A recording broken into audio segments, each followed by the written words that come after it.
tonight. My name is Lena. I'm the event manager. If you would all mind right now, or wouldn't mind, please turn off everything with you that makes noise. Turn it to silent, turn it to vibrate, do something else so we don't miss any portion of this evening's discussion. I am so very pleased to present this evening's guest. He's amazing in so many aspects. He's chronicled quite a bit of his life in his new book, An Astronaut's Guide to Life on Earth. Raise your hand here if you've seen the amazing Space Oddity YouTube. Very, very cool. Was that how you first learned about him? No. Raise your hand. No. Okay, good. You guys are serious then. I like that part. I want to see how devoted everyone is. Anyway, without any further ado, let's give a really warm welcome, please, to Colonel Chris Hadfield.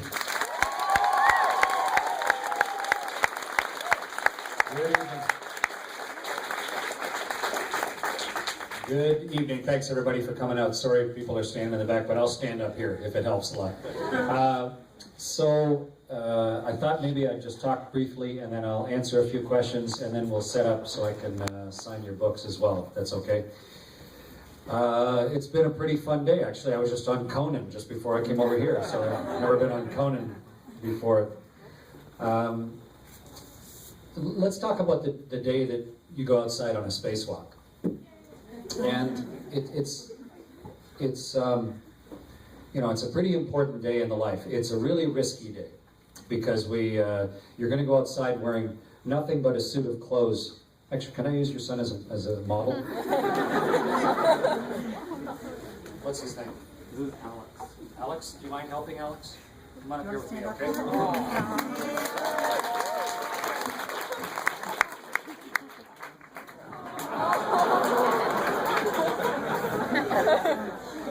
Good? All right. So Alex is going out on a spacewalk today, and if you're wearing your spacesuit out there, if the sun is on one side, it's about 150 degrees Celsius in the sun, so hotter than boiling water. And then if your other shoulder's in the shade, it's about minus 120 degrees Celsius.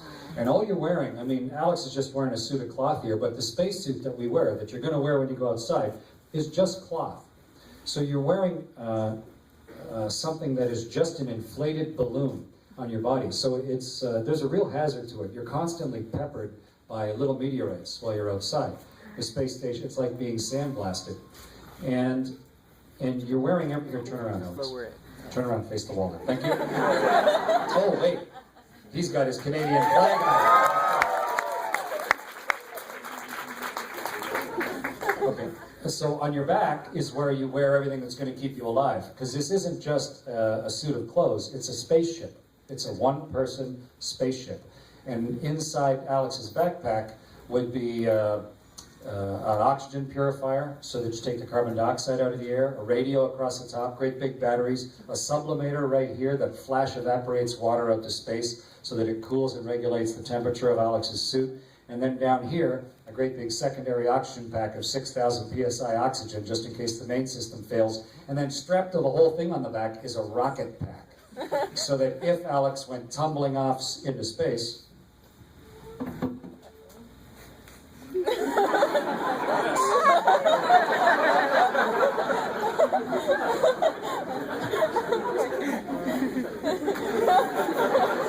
so if Alex went tumbling off into space, what you'd do is you'd grab a handle right here, Alex, and you'd pull it down, and out would pop a joystick that would be here in front of you. You'd turn it on, and then you could move the joystick and actually fire the thrusters on your jetpack and fly yourself back over to the spaceship, and you could grab on. And it just has a nitrogen tank in it, and that gives you the pressure to supply your space suit and your rocket pack. And you're wearing a helmet on top with a great big visor so that you can see the universe around you. And so when it's time to go outside, you've built this spacesuit around your body. And it comes in different pieces, a hard upper torso and legs that come up and bolt in, and arms that are in pieces, and gloves that bolt on, and a helmet that snaps on. And then you depressurize the airlock, you feel your suit inflate to about a little under 5 psi, and then you open up the hatch and you pull yourself outside. And you do everything by hand. And it is an amazing thing to be locked inside this little tiny airlock. Darkness, The other astronaut would have his feet up here and his head down here, because you got to fit together in this little airlock. And you pull yourself out of the darkness and the claustrophobia of that tiny little place, and you pull yourself out into the universe. And it is bizarre. It's as if one of you turned around right now and you were standing on the edge of the Matterhorn.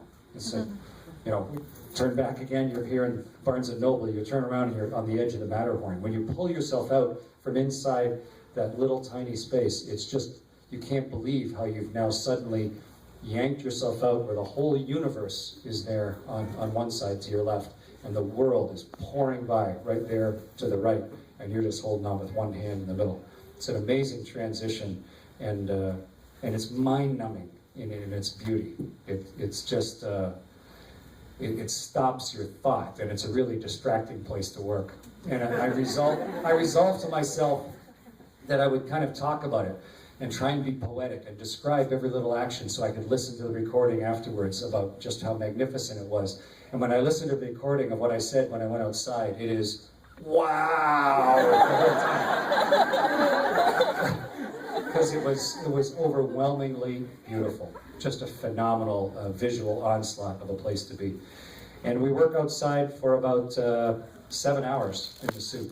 And every move you make, you squeeze your fist, you're squeezing against the pressure of the suit. It's like squeezing a tennis ball every time. When you move your arm, you got to fight the pressure of the suit. So it's like weightlifting for the whole 7 hours. And you come back inside just whipped, exhausted, sweaty, bleeding often across your shoulder blades or across your knees or elbows where the suit's been chafing at you. And so when you finally unbuckle this thing and pull yourself out of your spacesuit, you look nothing like Sandra Bullock at all.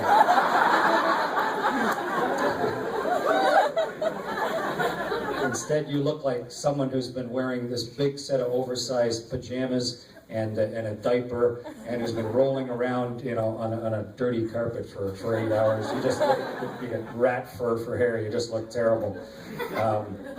But that's what the day in a spacewalk is like. It's a magnificent day in the life, and I think Alex deserves a big hand.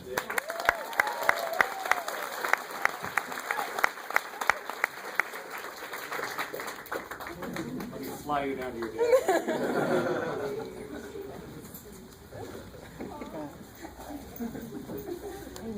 Does anybody have any questions? I'll try and answer them. Yeah. It's been reported that space has a smell. When you re-enter the airlock, can you describe that smell? Question was, it's been reported that space has a smell, and when you re-enter the airlock, what's that smell like?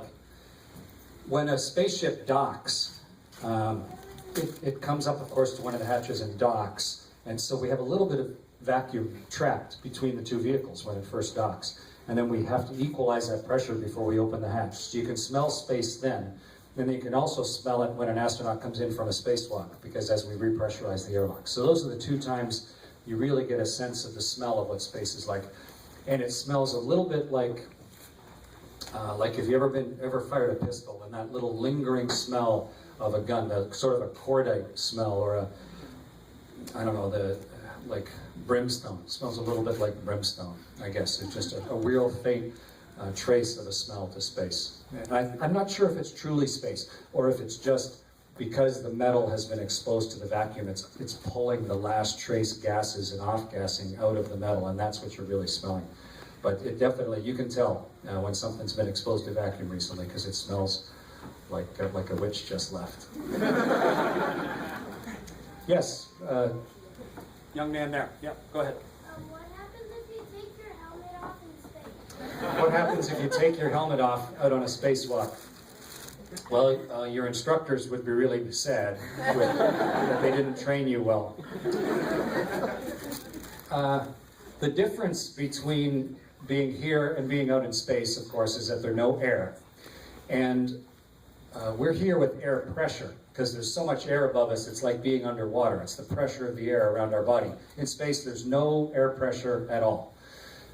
So if you took your helmet off, the first thing that would happen would be the liquid on the surface of your eyeballs would start to boil. Not boil because it's hot, but boil because it's evaporating instantly, because there's no air pressure to stop it from evaporating. And your lungs would collapse. You wouldn't be able to breathe.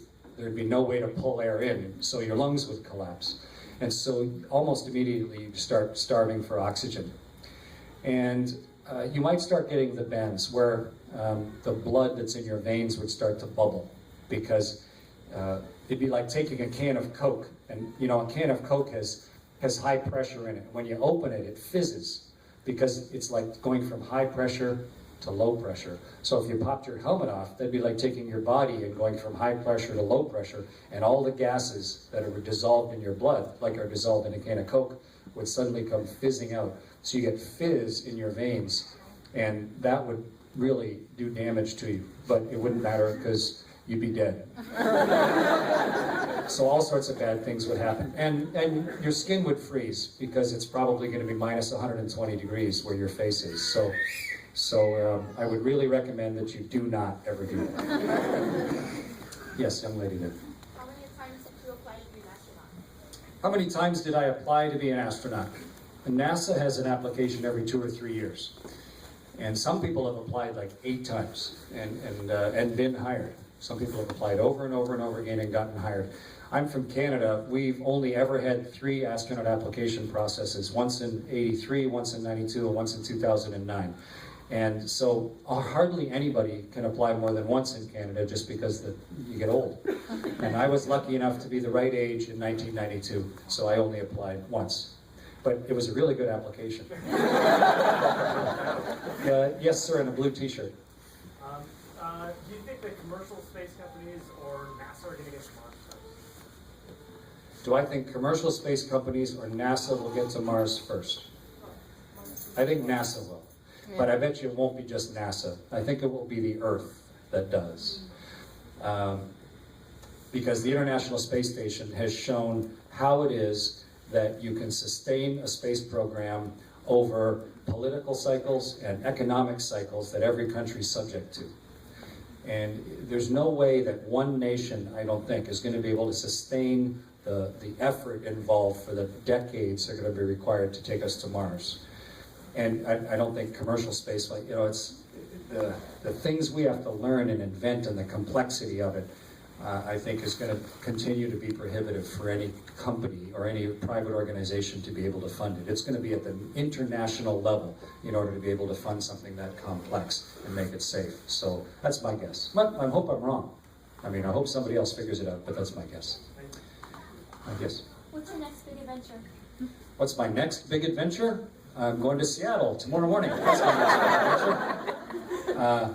Every single day is an adventure. Today, I got to meet several people. I got to go to Warner Brothers today. I got to drive around those cool lots. I got to see all this, you know, Hollywood written up on the hill, and got to go be on Conan's show and meet Avril Lavigne and be here. I mean, every single day is an adventure for me, and I'm giving talks and meeting people and touring around with the book. And we'll see. There's all sorts of stuff to do in life, and I haven't decided exactly yet what I'm going to do, but there's lots of things to choose from. Yes, sir, in the back with the black hat. Which is your internet connection in space? How quick was my internet connection in space?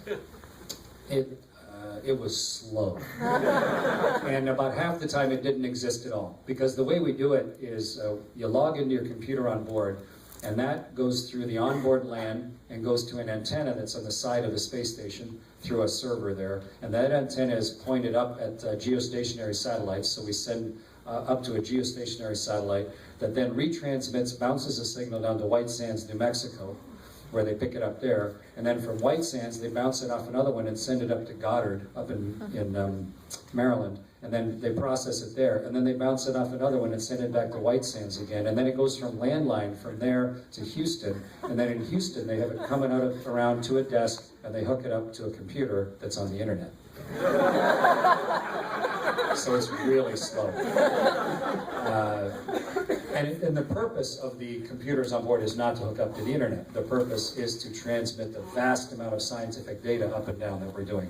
But I really think it was smart of NASA to also give us some connectivity so that it allowed the astronauts to communicate directly with people all around the world. And the effect of that has been really huge. And so I'm glad that they put that on board too. It was wonderfully enabling for me to be able to talk to so many people and bring them on board with us. Yes, ma'am. How has Twitter changed your conversation with people on Earth when you're in space? How did Twitter change my conversation with people on Earth while I was in space?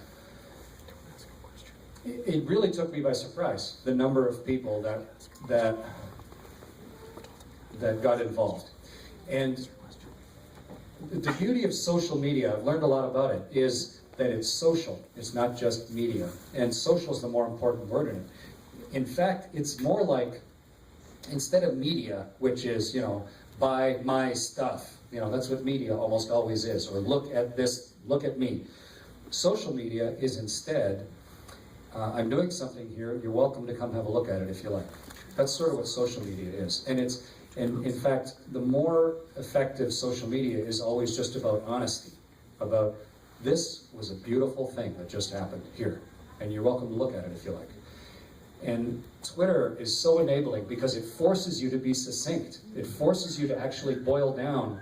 I think it was Mark Twain who said, what was he said? Someone asked me to write a 500-word article, but I only had time for 1,000 one. It was some sort of paraphrasing like that, because it's really hard in that many characters to actually express an honest opinion or emotion. And so I was really careful about it. I would take a picture and then try and figure out how do I express why this is beautiful to me, or why what happened is really interesting. And as a result, people just, I didn't order them to come on board, but people came on board in huge numbers. They were just delighted to share the experience. And it became a sharing thing. And they would ask me to do stuff. And I could say to the world, what do you want me to take a picture of? And hundreds of thousands of people would say what. And so it was lovely and interactive. And I think it was instructive both ways. And I just felt so connected the whole time. And not just connected with the people that I was talking to regularly, but with all sorts of people that I'd never met before. So I think it's a great tool. I think social media is a real changing technology that allows us to communicate as a species like we never did before. In the back of the straight green and black shirt, or blue. Did you know you wanted to be an astronaut? When? When did I know I wanted to be an astronaut? About 8 o'clock at night on the 20th of July, 1969. Because that's when Neil and Buzz were walking on the moon, landing on the moon, and walking on the moon for the first time. And I was just about to turn 10, and I watched those two guys do something that had been impossible in human history up until that moment, and it was just immensely inspiring for me. And the thing to remember about it is it was also impossible, because I was a Canadian kid, and we didn't have an astronaut program. It wasn't just hard, it was impossible. But when I was on board Space Station Mir in 1995, I was sitting talking to Thomas Reiter, and he's from Germany, a German cosmonaut. He's the same age I am, and the two of us were talking about what we were both doing on July 20th, 1969. And here was a little, kid with a bad haircut somewhere in Canada, and another little kid with a bad haircut that his dad had given him somewhere in Germany. Both of us that night saying, that is the coolest thing that humans have done that I know of, and I want to do that when I grow up. And it inspired both of us to get advanced university degrees, to do research in aerodynamics, to become test pilots, to pursue a whole career of science and technology until both of us eventually could meet and talk about it on board a Russian space station. So that's when I decided to be an astronaut. In the very far back with the pink hand bracelet there. Yeah, and blonde hair. Pink bracelet on your wrist. That's you.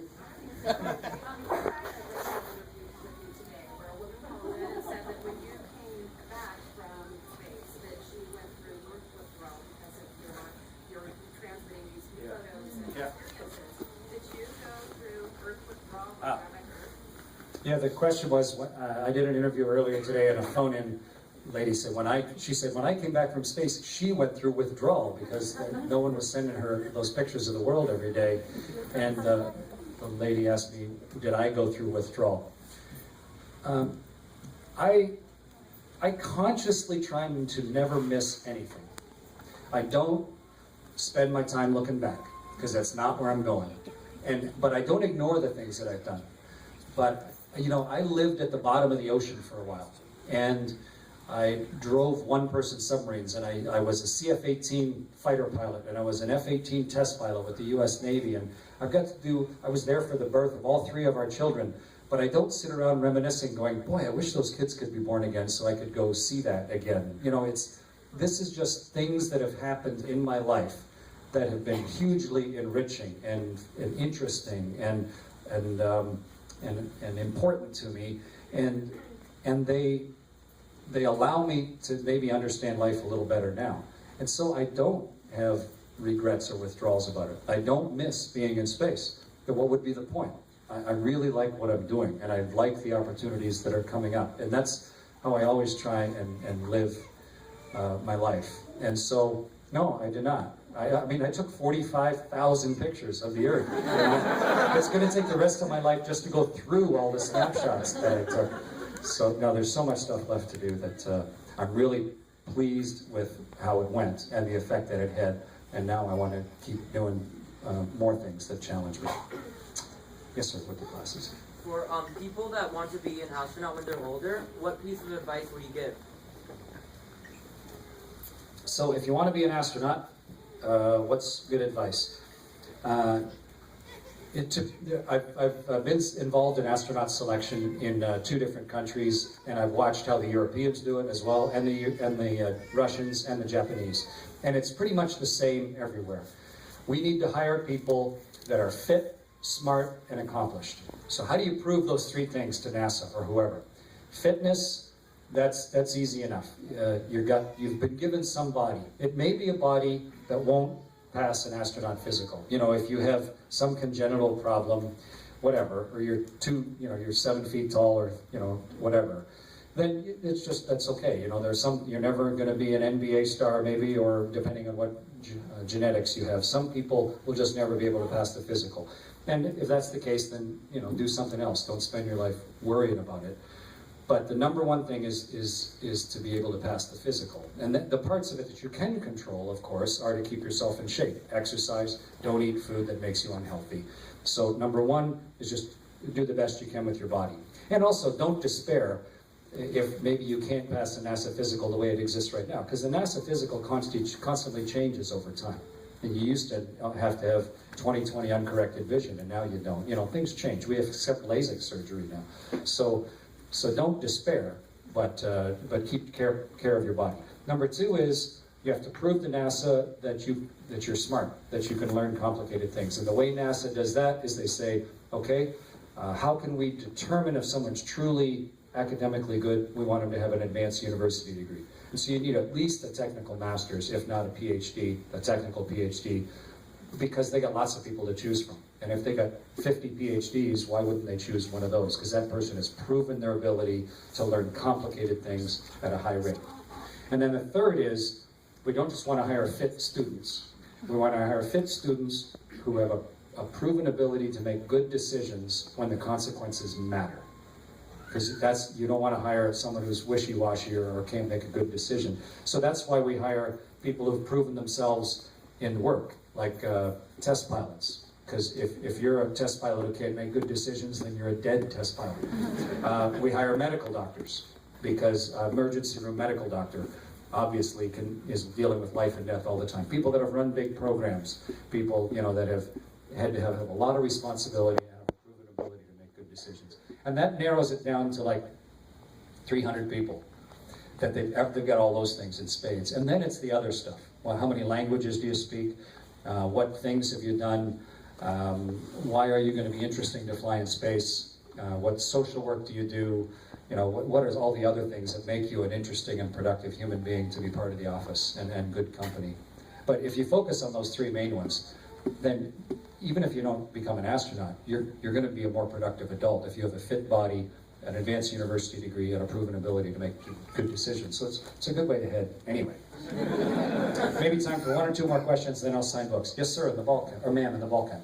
Yeah. Do you feel that the space shuttles were retired too early, or just right, or too late? Were the space shuttles retired too early, just right, or too late? The space shuttles were old, right? Older than almost every car on the road. Well, maybe not in California, but for most of the country. And they get harder and harder to maintain, because the wires are getting old and there's corrosion inside structure. It's hard to maintain. They were built in the 70s and early 80s, and it's an old design. And so in 2004, when we could predict that we were going to get the space station built, we decided, okay, we're going to stop flying the space shuttle. We're going to finish building the station, so in 2010, we'll stop flying it. So in 2004, we decided, shuttle's done. We stopped making parts. We just built enough parts from then on to save the taxpayers money so that it would be finished in 2010. And that was after Columbia. It was a really, really tough time. But we got the nerve and we got our act together, we fixed a bunch of things, and we flew the last, whatever that was, 30 flights of the shuttle program and never hurt another person, finished building the space station, put the alpha magnetic spectrometer on the space station, and then even did one mission up to the Hubble and got the Hubble refurbished, so it's good for maybe even another decade. And so I think we did it exactly right. We did exactly what we promised the taxpayer that we would. We didn't hurt one more person, and the space station is up there as a product of the space shuttle. It was a great program, and it retired so that we could then start working on the next vehicle, which is Orion, which first test flight is next September. And we're just in the starting early phases of Orion flying. So it made sense, and I think we did it. We're really proud of how we did it. Let's see, anybody down here in the front? Yes, lady with the multicolored hair. Yep. So, your experiences in space, how have they changed the way that you relate to your just fellow people, like people having responses from people on the Earth, and it's kind of tied into your Twitter question. Even more so, just being familiar with the whole face of the Earth and where you are thinking about how things are maybe on the other side. Just this Okay. expansive perception that you have that so many of us haven't had the chance to. How did the spaceflight affect my perception of the world and my sense of what's going on all around it on the other side simultaneously with here? This will be the last question. When you first get to space, you look for things that are familiar, right? You look for where you've been, and you actually drag other astronauts over to the window and go, hey, look, that's Poughkeepsie. I was in Poughkeepsie once. It's right there. I recognize it. That's Poughkeepsie. Or that's Gibraltar. Hey, I once went to Gibraltar, and you drag people over to look at it. And then after about a week of that, you stop dragging people to the window to see things that you've done, and instead you just start to see the world. And after about a month, which I really only experienced on my last flight, the world starts just showing itself to you. And you come around and, you go from winter to summer in 45 minutes, because you go from the northern hemisphere to the southern hemisphere. And seasons are changing, and water patterns are changing, and the big wind and weather patterns are changing. And every time you come around, it's different. And you start to get to know some places, and then new places reveal themselves in the glint of the sun. And so you really start to, it's like this enormous, beautiful piece of art that is slowly showing you its secrets. And so you develop almost a relationship, and you get to the window just to see what the Earth is going to show you now.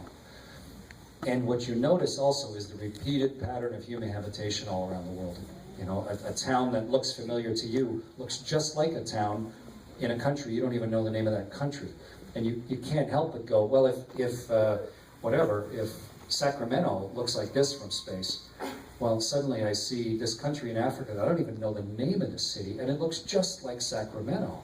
There's the downtown core around some water and a river, and then the spread out, and then the suburbs, and then the farms and the roads and the train tracks. I know people in Sacramento. I've spoken at schools there. I know what it's like. And so when you see that repeated again and again and again around the world, it gives you a unavoidable sense of collectivity, of shared experience, of oneness. And after a couple months up there, in my tweets, unconsciously, I just started referring to everybody as us. and I lost my sense of them. It's just us. This is just where a bunch of us live. This is where 6 million of us are living and are trying to raise our kids. And so that's how I now think about the whole world. And I did my absolute best through all the technology on board to try and share that feeling with everybody. And it's I wish everybody could get up there and maybe get a little of that feeling. We'd treat each other better. Okay, I'm going to set up to sign books.